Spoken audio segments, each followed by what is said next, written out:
नमस्कार, मैं अमिताभ शुक्ला। आज हम चर्चा करेंगे अमृतसर लोकसभा सीट की। ये एक बॉर्डर सीट है, गुरु की नगरी है और ये पाकिस्तान का जो इंटरनेशनल बॉर्डर है उसके साथ लगता है। और ये सीट का महत्व हर एक तरह से ज़्यादा है। इस सीट से बहुत बड़े बड़े दिग्गज चुनाव लड़ चुके हैं।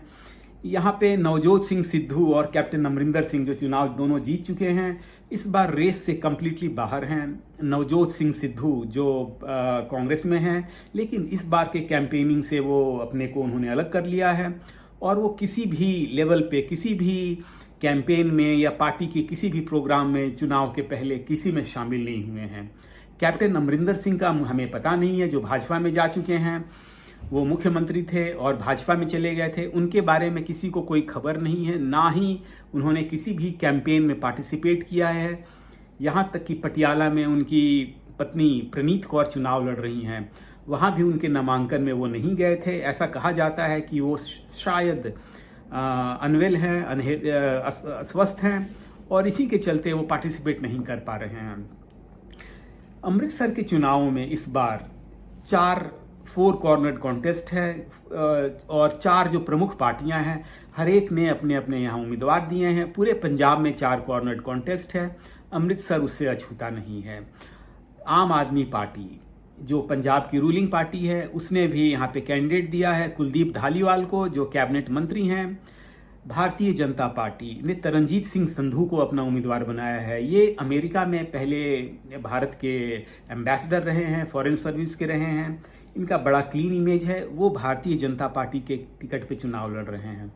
अनिल जोशी ये शिरोमणि अकाली दल के टिकट पे चुनाव लड़ रहे हैं। ये पहले भाजपा में हुआ करते थे और जो अकाली भाजपा की मिलीजुली सरकार थी पंजाब में, उसमें ये मंत्री हुआ करते थे। ये इस बार उन्होंने पाला बदला है और इस बार ये शिरोमणि अकाली दल में शामिल हो चुके हैं। उसी तरह कांग्रेस से हैं गुरजीत औला, ये 2 बार के सांसद हैं। 2017 में ये उपचुनाव जीत करके पहली बार सांसद बने थे और ये परफॉर्मेंस उन्हें रिपीट किया उन्होंने 2019 के लोकसभा चुनाव में और वहाँ दोबारा सांसद बने। इस तरह ये एक तरह से 4 कॉर्नर कॉन्टेस्ट है। और अमृतसर में एक खास बात ये भी है कि ये यहाँ पे करीब 55% सिख वोटर्स हैं, लेकिन ये सीट ट्रेडिशनली भारतीय जनता पार्टी को जाती रही है। जो अलायंस हुआ करता था शिरोमणि अकाली दल और भारतीय जनता पार्टी के बीच में, 25 साल पुराना अलायंस था, बहुत लंबा अलायंस चला। ये सीट हमेशा भारतीय जनता पार्टी को जाती रही है और उसी अलायंस में इस बार दरार है। पिछली बार दोनों ने मिल के चुनाव लड़ा था। इस बार पहली बार शिरोमणि अकाली दल और भाजपा अलग अलग चुनाव लड़ रहे हैं। उसका नुकसान दोनों पार्टियों को भुगतना पड़ेगा, खामियाजा दोनों पार्टियों को भुगतना पड़ेगा और ऐसा लग रहा है इस बार का मुकाबला बहुत कड़ा होने वाला है। शिरोमणि अकाली दल ने अनिल जोशी को अपना कैंडिडेट बनाया है। यहाँ से अकाली दल का ये रूरल एरियाज में कुछ हद तक स्ट्रांग होल्ड रहा है। मजीठिया क्षेत्र जो जहाँ विक्रम सिंह मजीठिया जो अकाली दल के एक तरह से दूसरे इम्पोर्टेंट लीडर हैं सुखवीर सिंह बादल के बाद, उनका ये क्षेत्र पड़ता है। मजीठिया विधानसभा अमृतसर क्षेत्र में पड़ता है और मजीठिया अपने क्षेत्र में एक लंबी लीड लेने के लिए वो जाने जाते हैं। उनका अपने एरिया में काफ़ी स्ट्रांग होल्ड रहा है अनिल जोशी। लेकिन जो हिंदू वोट्स हैं, खास करके शहरी इलाके में जो 3 शहरी क्षेत्र हैं, शहरी विधानसभा क्षेत्र हैं, वहाँ पे वो कितना अपने भारतीय जनता पार्टी के वोटों को तोड़ पाते हैं वो। हालांकि जो बीजेपी का जो वोटर है वो काडर बेस्ड वोट है। वो कैंडिडेट के इस पार्टी में जाने से या किसी पार्टी हॉपिंग करने से वो शायद ना बदले, नहीं बदलता है नॉर्मली। उसमें कितनी सेंध लगा पाते हैं, उनका चांसेस उसके ऊपर निर्भर करेगा।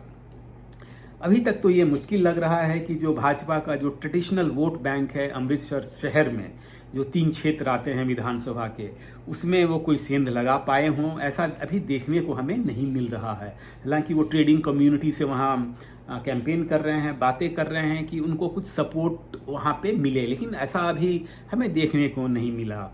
गुरजीत औला जो वहाँ के कांग्रेस के 2 बार के सांसद रहे हैं, उनका एक 2 बार का इतिहास रहा है जीतने का। एक जाने माने वहाँ के लोकल फेस हैं। हालांकि वहाँ से और भी कांग्रेस के उम्मीदवार थे। ओपी सोनी जो वहाँ एमएलए, एक लंबे समय तक एमएलए रहे हैं, वो भी दावेदार थे उस सीट के। लेकिन गुरजीत औला, क्योंकि वो 2 बार के सांसद रह चुके हैं, उनका परफॉर्मेंस भी एक तरह से सदन में भी ठीक रहा है, उन्हें कांग्रेस नेतृत्व ने उनके ऊपर फिर से भरोसा किया है और उन्हें अपना उम्मीदवार बनाया है। आम आदमी पार्टी ने कुलदीप धालीवाल, जो यहाँ मंत्री हैं, आम आदमी पार्टी की सरकार, भगवंत सिंह मान की सरकार में वो मंत्री हैं, कैबिनेट मंत्री हैं, उसके बाद भी वो यहाँ से चुनाव लड़ रहे हैं।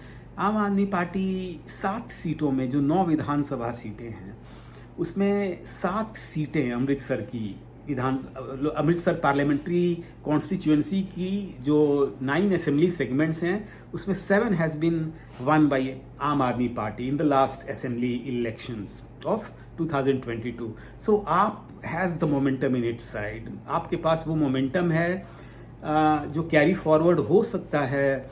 जो 2022 के असेंबली इलेक्शंस हुए थे, उसके जो रिजल्ट आए थे, जो लैंडस्लाइड मिली थी आम आदमी पार्टी को, एंटी इनकम्बेंसी भी अभी आम आदमी पार्टी के खिलाफ उतनी नजर नहीं आती है। हालांकि थोड़ी बहुत तो हो सकता है नाराजगी किसी सेक्शंस में हो, वो अलग बात है, लेकिन एंटी इनकम्बेंसी कोई लार्ज स्केल में आम आदमी पार्टी के खिलाफ देखने को नहीं मिल रही है।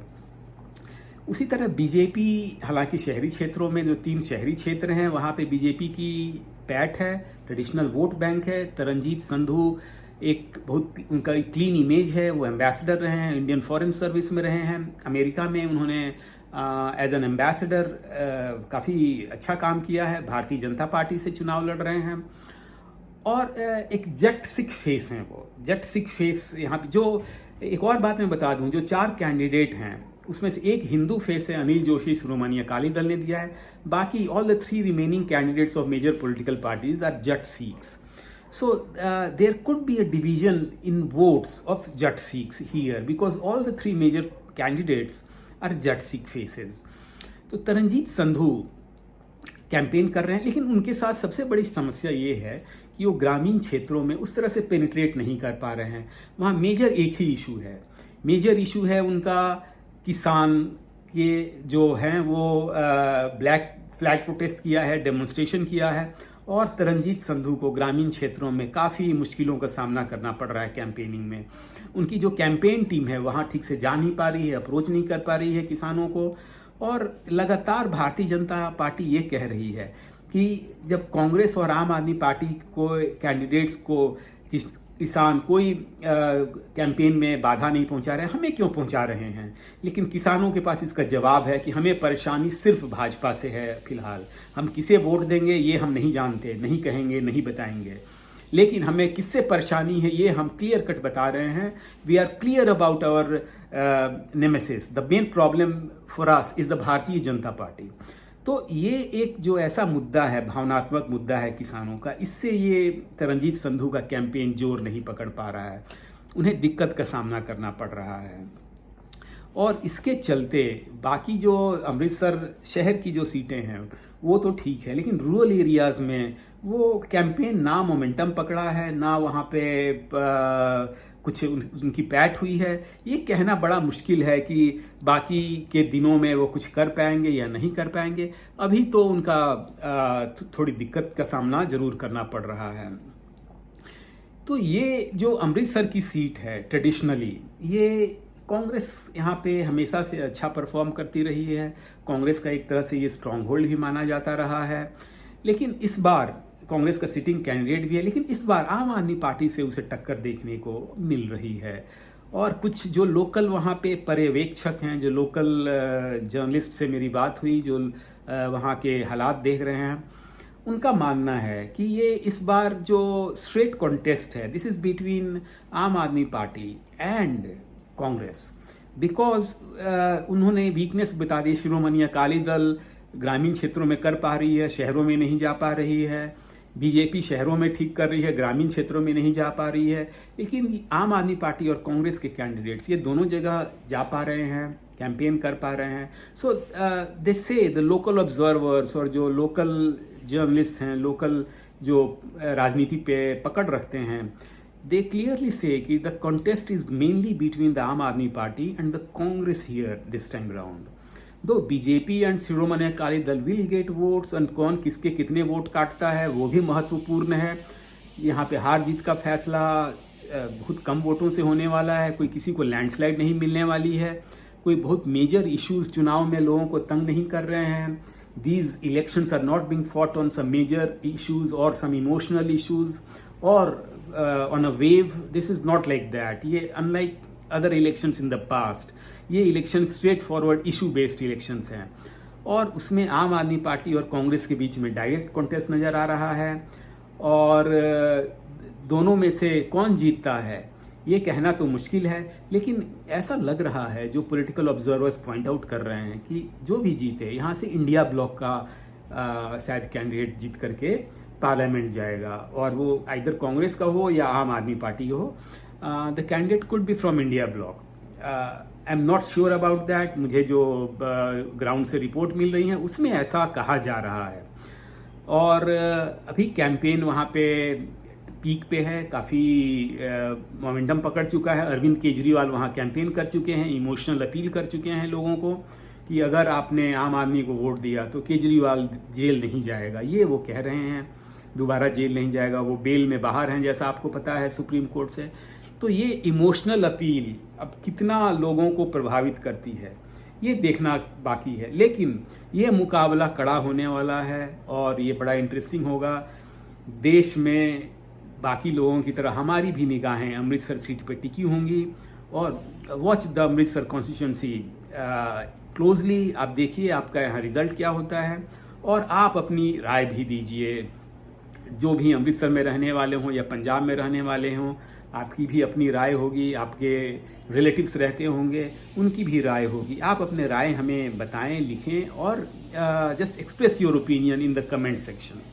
Thank you for watching the channel. Go into the comment section, express your opinion freely, and we will consider that while making the next videos about the political dynamics of Punjab and Amritsar and other areas as well. Thank you so much.